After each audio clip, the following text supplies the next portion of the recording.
October 7th, 2007. False BBB complaint against Big Cat Rescue. That would be Better Business Bureau. Gini used the name Carol Valbuena to file a false report about Big Cat Rescue. This isn't in here, but I just recently got a criminal report background check on her, and I so wish that I had thought to do that at the time when these people were filing these false complaints to show the kind of criminals that were saying these kinds of things about me. It is apparent that she, Lisa Walker, and Debbie Sandlin co-conspired to do this together. They have no cause to file such reports and only do so because they are angry that their neighbors were being notified that they could come speak at a public meeting. I really do not understand your perception that this mentions the content of the complaint. It simply states the reason they filed the complaint. The complaint to the Better Business Bureau was that the BBB logo was on the letterhead, and then goes on to make false accusations about our fundraising. Falsely says we are not a sanctuary, falsely implies that our operating surplus, which is needed for capital improvements and then to build an endowment, is somehow commercial or benefiting us personally, and her favorite is falsely implying that Carol is a suspect in her husband's disappearance. She objects to our having sent the letter, but that is no basis for a complaint to the Better Business Bureau. It is our right.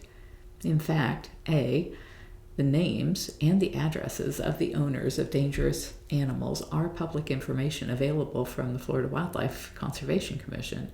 B, we did not mention any of their names or addresses in our letter, and in fact, when people called us for that, we declined to provide names and referred them to the FWCC. By the way, a number of people called to thank us. And C, the FWCC, has announced that within 3 months they will have the entire list on their website, and D, the St. Petersburg Times on their website has an interactive map of our neighboring counties where you can move your cursor over a Google-style balloon and the names and addresses of the dangerous animal owners pop up.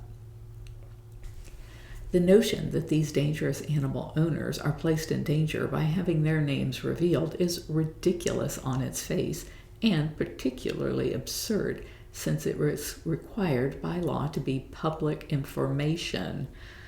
And look at the other things she writes to you. Ordinarily, I do not get into such matters. Obviously a lie. Using a false first name, Carol, instead of Gini. Another of your complainants used someone else's address, saying that forwarding her complaint to us would put her life in danger. How ridiculous is that? As you and I continue to spend time on this, I ask you to consider the credibility, or rather lack thereof, of the source of these complaints. The reason to document their behavior is so that they continue these efforts. The reason to document their behavior is so that as they continue these efforts, people they approach can go to the website and see the nature of the source, the pattern of behavior, and importantly, the motives or reasons for the behavior.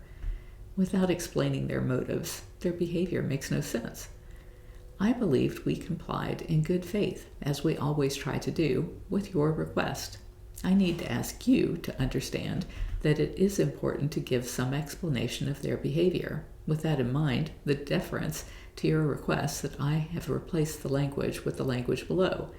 If this is not acceptable, I would be interested to understand why and hear from you a suggestion regarding how we explain why they did this. And then this is the language. On 10/7/07, Gini used a different first name, Carol, to file a complaint against Big Cat Rescue containing false information.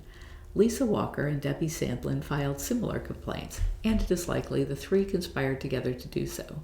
They did this in response to our notifying neighbors of dangerous animal owners about public hearings to be held that affected their rights. Back to the letter. The sad part of all of this, Bennett, is that one of their main motivations is to take up my time with total disregard to wasting yours, because every minute I spent on their complaints is a minute not spent putting an end to animal abuse they benefit from. They have succeeded in that. Respectfully yours, Howard Baskin. And then in 2021, Mina Michelle Johnson pulled this criminal report. And it turns out her first name is Carol. It's just nobody in the industry knew her as anything but Gini Valbuena. And so if we had looked up Carol Virginia Valbuena Hines, we would have seen her criminal history.